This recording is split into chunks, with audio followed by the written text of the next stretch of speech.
रत्नागिरीच्या खेडमध्ये दुपारनंतर रिक्षा व्यवसाय करणारा हा तरुण उच्च शिक्षित आहे।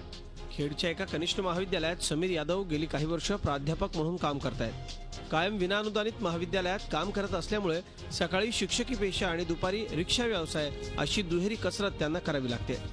जो पगार दिला जातो तो खूप अल्पच असतो, त्यामुळे आमचं काय होत नाही।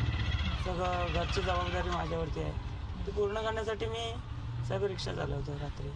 राज्यामधल्या उच्च माध्यमिक शाळा आणि कनिष्ठ महाविद्यालयांच्या मागील कायम विनाअनुदानित शब्द काढून घेण्याचा निर्णय सरकारनं 2014 मध्येच घेतलाय, पण 2 वर्ष उलटूनही या संदर्भात कुठलीच कारवाई सरकारकडून झालेली नाही।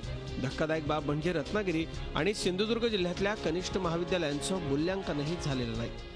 हे प्रस्ताव आयुक्त कार्यालय पुणे या ठिकाणी आहेत, याची तात्काळ छाननी व्हावी, त्रुटी पूर्तताही त्याच्यामध्ये घेतलं जावं आणि ह्याच्यामध्ये तुम्ही जर दिरंगाई करत असाल तर आमचे राज्यातले सर्व शिक्षक बांधव आणि मी स्वतः शिक्षण आयुक्त कार्यालय या ठिकाणी 18 एप्रिलपासून बेमुदत अमरण उपोषणाला आपण बसणार आहोत। कुठल्याही निर्णयाला शासनाकडून कोणतंच म्हणजे काहीच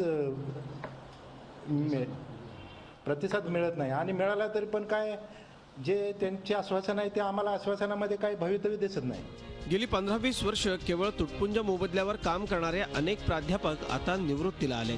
2014 मध्ये सरकारनं काढलेल्या आदेशानं त्यांच्या आशा पल्लवित झाल्या होत्या, मात्र या आदेशाची अंमलबजावणी आणि आर्थिक तरतूद न झाल्यानं कनिष्ठ महाविद्यालयातल्या प्राध्यापकांच्या समोर आर्थिक संकट उभं राहिलंय। प्रणव पोळेकर, झी मीडिया, रत्नागिरी।